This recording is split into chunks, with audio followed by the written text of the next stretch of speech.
BJP চৰকাৰ অহাৰ পিছত ভাল দিন আহিব এইটোৱে ভাল দিন দেখাইছে নেকি তেখেতসকলে চাহ জনগোষ্ঠীক সুৰক্ষা দিয়াত ব্যৰ্থ বিজেপি চৰকাৰ অহাৰ পিছত অকল আঁচনিৰ ওপৰত আঁচনি দিছে কিন্তু এই আঁচনিসমূহৰ কিমান ফলপ্ৰসূ হৈছে আদিবাসীসকল সেয়া আপোনালোকে সকলোৱে অৱগত গুৰুত্ব নাই শ্ৰম মন্ত্ৰী সঞ্জয় কিষাণৰ মাননীয় শ্ৰম মন্ত্ৰী মহোদয়ে আমাৰ এই স্থানীয় যি সমস্যা আছে এই সমস্যাসমূহ অতি শীঘ্ৰে সমাধান কৰাৰ ব্যৱস্থা কৰক অন্যথা আমি 2021 চনত তেখেতসকলৰ যি বিধানসভা ইলেকশ্যন হ'ব সেই ইলেকশ্যনত তেখেতৰ আমি প্ৰত্যুত্তৰ দিবলৈ সাজু আছোঁ তেখেতৰ যি বিষয়াবৰ্গ আছে শ্ৰম বিভাগৰ যি এছিষ্টেণ্ট লেবাৰ কমিশ্যনাৰ আছে আৰু তেখেতৰ কাৰ্যকালত কোনো এটা ভাল কাম হোৱা নাই তেখেতে শ্ৰম বিভাগটো একেবাৰে গুৰুত্ব দিয়া নাই স্পষ্ট ক'বলৈ গ'লে একেবাৰে কুম্ভকৰ্মৰ নিদ্ৰাত হৈ আছে স্মাৰক পত্ৰ প্ৰেৰণ তিনিচুকীয়া জিলা উপায়ুক্তলৈ মাকুমত সদৌ অসম আদিবাসী ছাত্ৰ সন্থা মাকুম আঞ্চলিক সমিতিৰ অৱস্থান ধৰ্মঘট মাকুম অঞ্চলৰ আদিবাসীসকলৰ বিভিন্ন সমস্যাৰ সমাধানৰ দাবীত আজি মাকুম আঞ্চলিক আদিবাসী ছাত্ৰ সন্থা আৰু আদিবাসী মহিলা সন্থাই মাকুম চহৰৰ তিনিআলিত 2 ঘণ্টীয়া অৱস্থান ধৰ্মঘট কাৰ্যসূচী ৰূপায়ণ কৰে মাকুম অঞ্চলৰ অৰ্ধশতাধিক ৰাইজে মিলিত হৈ কেইবাটাও দাবী উত্থাপন কৰে আজি আমি সদৌ অসম আদিবাসী ছাত্ৰ সন্থা মাকুম আঞ্চলিক সমিতি আৰু সদৌ অসম আদিবাসী মহিলা সন্থা মাকুম আঞ্চলিক সমিতিৰ উদ্যোগত যুটীয়াভাৱে 2 ঘণ্টীয়া অৱস্থান ধৰ্মঘট আমি আজি কাৰ্যসূচী পালন কৰিছোঁ মাকুম চহৰৰ তিনিআলিত যিহেতু আমি বিগত দিনতে আমি কেইবাদফীয়া দাবী আমাৰ বিভাগীয়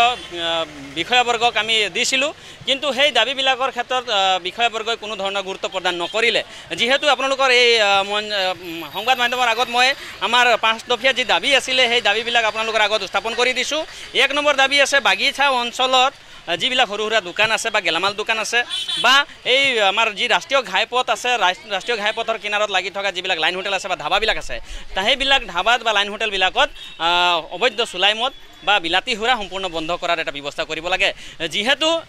আজিৰ লাইন হোটেলবিলাক বা ধাবাবিলাক বৰ্তমান ভাত আৰু ৰুটিৰ হোটেল হৈ থকা নাই আমি দেখিছোঁ সেইবিলাক সম্পূৰ্ণ মদৰ হোটেল হৈ আছে তো গতিকে এই চুলাই মদ বা বিলাতী সুৰা সম্পূৰ্ণ বন্ধ কৰিব লাগে যাৰ কাৰণে আমি দেখিছোঁ যে সদায় আমি দেখি আছোঁ আমাৰ ৰাষ্ট্ৰীয় ঘাইপথবিলাকত এক্সিডেণ্ট এটা ঘটনাৰ ঘটি গৈ আছে তো গতিকে যদি এই মদ বিৰোধৰ ব্যৱস্থাটো যদি বন্ধ কৰে লাইন হোটেলবিলাকত এই দুৰ্ঘটনাবিলাকৰ পৰা আমি হাত সাৰিব পাৰি 2 নম্বৰ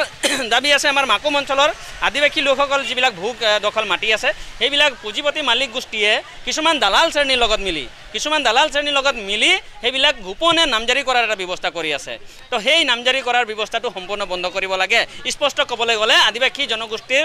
লোকৰ মাটিবিলাক একেবাৰে বিক্ৰী বন্ধ কৰিব লাগে কাৰণ আমি আদিবাসী ছাত্ৰ সন্থা আমাৰ কেন্দ্ৰীয় সমিতি ষ্টেফেন লাকৰাদেৱৰ নেতৃত্বত আমি বাৰম্বাৰ চৰকাৰক দাবী জনাই আহিছোঁ যে আদিবাসী লোকসকলক ভূমি পট্টা দিব লাগিব আমি কৈ আহিছোঁ নো লেণ্ড পাট্টা নো ৰেষ্ট বুলি কৈ আহিছোঁ উই ৱান্ট লেণ্ড পাট্টা বুলি কৈ আহিছোঁ কিন্তু যদি আমি লেণ্ডে বচাব নোৱাৰিম তেনেহ'লে পাট্টা বিচাৰি কি লাভ হ'ব গতিকে এই মাটি বিক্ৰী সম্পূৰ্ণ বন্ধ কৰাৰ এটা ব্যৱস্থা কৰিব লাগে আমাৰ জিলা প্ৰশাসনে 3 নম্বৰ হৈছে মাকুম অঞ্চলৰ অন্তৰ্গত বিভিন্ন ঔদ্যোগিক প্ৰতিষ্ঠানসমূহ যিবিলাক ফেক্টৰী আছে ফেক্টৰী এক্টৰ মতে চলাব লাগে আৰু শ্ৰম আইনৰ মতে চলাব লাগে আমি দেখিছোঁ যিবিলাক শ্ৰমিক আছে তাত 60% শ্ৰমিকে আমাৰ আদিবাসী জনগোষ্ঠীৰ লোকৰ পৰা বিলংগ কৰে গতিকে সেই আদিবাসী লোকসকল কোন হয় আমাৰে খুৰা হয় আমাৰে দেউতা হয় আমাৰে ভতিজা হয় আমাৰে দাদা হয় তো গতিকে তেওঁলোকৰ সুবিধাৰ কাৰণে আমি মাতিবই লাগিব তেওঁলোকে সুবিধা পাব তেতিয়াহে আমিও সুবিধা পাম তো গতিকে ফেক্টৰীবিলাকক এই শ্ৰম আইনৰ মতে যি 1947 ন্যূনতম দৈনিক মজুৰি আইনৰ মতে বৰ্তমানৰ যি হাজিৰা আছে যি ৱেজেছ আছে সেইটো প্ৰদান কৰিব লাগে আৰু টেম্পৰৰীয়ে হওক বা পাৰ্মানেণ্ট ৱৰ্কাৰে হওক তেওঁলোকক PF হওক বা ESI কাৰ্ডৰ সম্পূৰ্ণ ব্যৱস্থা কৰিব লাগে তেওঁলোকৰ ভৱিষ্যতৰ কোনো সুৰক্ষাই নাই তো গতিকে শ্ৰম মন্ত্ৰী মহোদয়ক আমি অনুৰোধ কৰিম এইবিলাকৰ ক্ষেত্ৰত গুৰুত্ব দিব লাগে যিহেতু তেখেতৰ নিজৰ এইটো দায়িত্ব আছে তেখেতৰ কৰ্তব্য হৈ শ্ৰম বিভাগৰ উন্নতি কৰাটো 4 নম্বৰ দাবী আছে আমাৰ মাকুম অঞ্চলৰ অন্তৰ্গত চাহ ফেক্টৰীসমূহ যিবিলাক চাহ ফেক্টৰী আছে তাত RP মালটো মৰোৱা হয় মানে ৰিপ্ৰচেছিঙৰ কাম কৰা হৈছে আমি জানো ৰিপ্ৰচেছিঙৰ কাম একেবাৰে বিষাক্ত হয় এটো ইলিগেলৰ কাম হয় গতিকে ইয়াৰ সম্পূৰ্ণ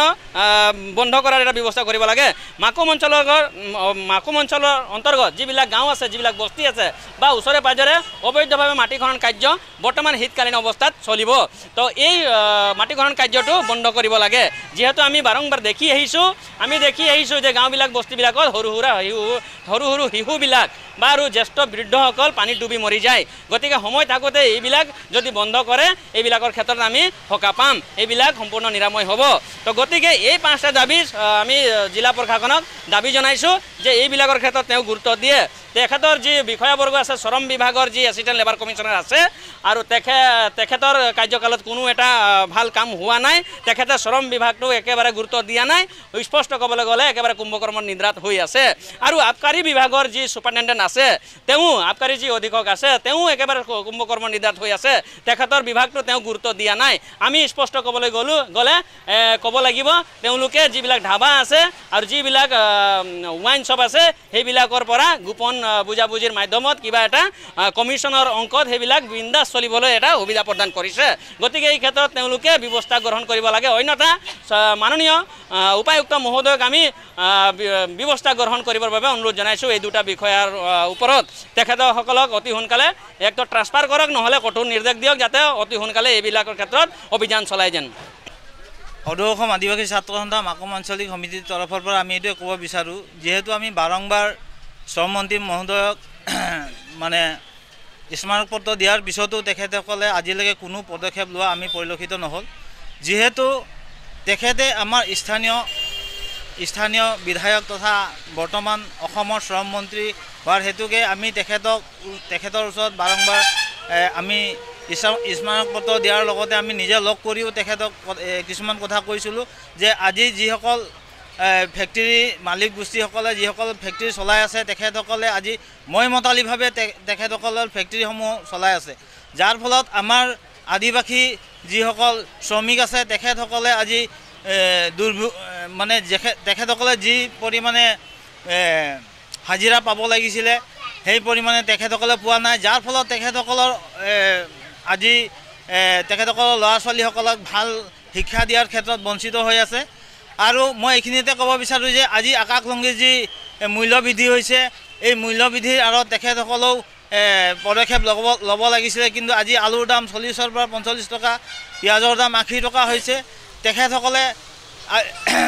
সদায় ঢোল ঢাক বজাই আছিলে যে তেখেতসকলে কৈছিলে যে বিজেপি চৰকাৰ অহাৰ পিছত ভাল দিন আহিব এইটোৱে ভাল দিন দেখাইছে নেকি তেখেতসকলে বিজেপি চৰকাৰ অহাৰ পিছত অকল আঁচনিৰ ওপৰত আঁচনি দিছে কিন্তু সেই আঁচনিসমূহৰ কিমান ফলপ্ৰসূ হৈছে আদিবাসীসকল সেয়া আপোনালোকে সকলোৱে অৱগত আৰু আপোনালোকৰ এই মাধ্যমৰ জৰিয়তে মই ক'ব বিচাৰোঁ যে মাননীয় শ্ৰম মন্ত্ৰী মহোদয়ে আমাৰ এই স্থানীয় যি সমস্যা আছে এই সমস্যাসমূহ অতি শীঘ্ৰে সমাধান কৰাৰ ব্যৱস্থা কৰক অন্যথা আমি 2021 চনত তেখেতসকলৰ যি বিধানসভা ইলেকশ্যন হ'ব সেই ইলেকশ্যনত তেখেতৰ আমি প্ৰত্যুত্তৰ দিবলৈ সাজু আছোঁ যিহেতু আজি আদিবাসী জনগোষ্ঠীসকলে নিৰ্ণায়ক ভোটৰ যি ভূমিকা পালন কৰি আহিছে আজি তিনিচুকীয়া জিলাতে হওক তিনিচুকীয়া সমষ্টিয়ে হওক ডিব্ৰুগড় সমষ্টিতে হওক তো গতিকে আজিলৈকে কিন্তু তেখেতসকলে আমাৰ আদিবাসীসকলক কেৱল ভোট বেংক হিচাপে ব্যৱহাৰ কৰিছে news desk report the north east voice Assam.